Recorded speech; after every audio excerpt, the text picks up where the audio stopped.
ஒரு உயிருள்ள காட்டில் ஒரு புத்திசாலி காகம் மற்றும் விளையாட்டு முயல் பல விலங்குகளோடு வாழ்ந்தனர்.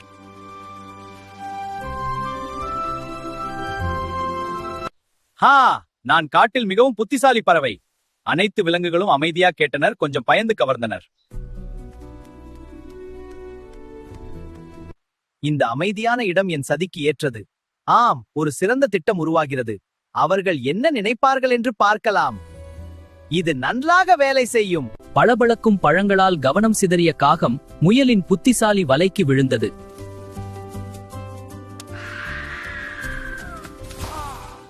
அந்த நாளிலிருந்து காகம் இனி தன்னை புகழ்ச்சியடையவில்லை.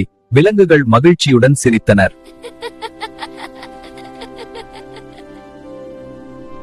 புத்தி மற்றும் புத்திசாலி யோசனை மூலம் உன் அளவு எவ்வளவோ இருந்தாலும் சவால்களை வெல்ல முடியும்.